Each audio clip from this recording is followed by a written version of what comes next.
Her bir fistan hem onların elementleri seyredicileri geçmiş epohaya daldırdılar. Getirderek onların akıllarına nice 30, 40, 70 yıl geri Gagavuz hem Bulgar karıları, genç kızları giyinerdiler. Bu fistanlar kendi sabikalarının iyecelini koruyarlar. Onlarla genç kızlar gelin oldular, uşacıklarını vatiz ettiler, hem çok başka yaşamak olaylarını karşıladılar hem geçirdiler. Genç kızlar modeller söylediler, hani bu rubaları giydikçe dalgalandılar. Çünkü onlar anladılar, hani bu takım halkının geçmişine dokunurlar. Мне очень нравится, поскольку тут все наполнено колоритом. Ben pek beğendim bu rubaları. Onları giydikçe sansın halkımın geçmiş yıllarına döndük. Bu fistanların yardımıyla anlayırız nice götürerdiler kendilerini bizim malilerimiz. Здесь много невест, здесь много красивых нарядов, которые действительно показывают традиции и культуру. Gösterildi 3 gelinlik fistanı da. Onlar seyredicileri mayıl ettiler. Defilenin pay alanı Nadежда Çolak duygularından paylaştı. Видеть такие платья иногда непривычно. Даже когда вот пересматриваем старые снимки нашей семьи. Böyle rubalara sınışık değiliz ama onlar bizim historiyamız. Açan ailemin eski portretlerini seyrederim. Onlarda da bu soy fistanları görüyorum. Zamandaş gelinlik fistanları bambaşka. Gelinlerin duakları da başka. Bu fistanlar beni dalgalandırırlar. Hatırlan, geçmiş historiyamıza danışırım. По своим молодым годам. Büyük merakla seyrediciler her bir modelin podyuma çıkmasını beklediler. Şamarlarını düğdüler hem bravo bağırdılar. Karların yüzlerinde gülüş peydalanardı. Açan görerdiler fistanları, angılarını kendi vakitinde giyerdiler. Onların malileri, anaları, kakuları ya da onlar kendileri.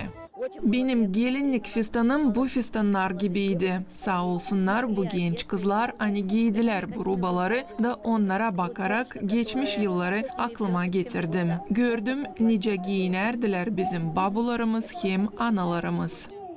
Hodolum, sevinirim halkım için. Sağ olsunlar hani bu kadar güzel bizim kulturamızı gösterdiler. Yeniden gördük nice güzel giyinerdiler bizim karılar. Gençliğimi, anamı, babamı aklıma getirdim. Benim anam böyle fistanları giyerdi. Sevindim, hani böyle defileyi geçirdiler. Bu emosiyalar bize de pek faydalı. Kota sık böyle olayları geçirsinler. Kirsova köyün historiası müzeyin başı Yevdakiya Stoyanova açıkladı. Hani pek isterdik ki bu fistanları genç kızlar giysinler da podyuma çıksınlar. Onun bakışına göre bu takım büyünkü insanlar kendi halkının geçmişine dokunabilirler. Köklerinden bağlantıyı taisle duymaya başlayırlar. Наше село на самом деле не такое большое. И все друг друга знают, и судьбы наших жителей. Bizim köyümüz pek büyük değil. Hepsi birbirini bilirler. İnsanların yecelleri de bilinirler. Her bir fistan historiyamızı koruyur. Onların yardımıyla biz evlat boylarımıza historiyamızı gösteririz. Anlatabiliriz. Niçin mahsus bu soy giyinerdiler ileri bizim karlar.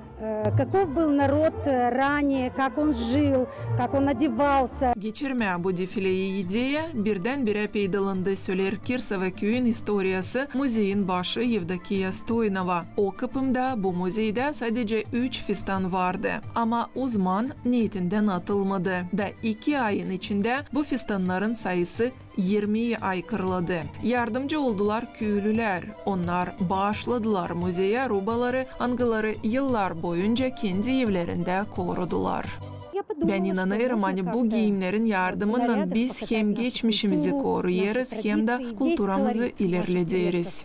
Pay aldı defilede Marusya'da o modellerin arasında en küçüğü. O giydi babusunun fistanını. Marusya'nın babusu 4. kız ailesinde. Bu fistan ona kakularından kalmış. Bu benim babamın fistanı. Onun adı Zinaida. O pek tatlı yemekleri yapar.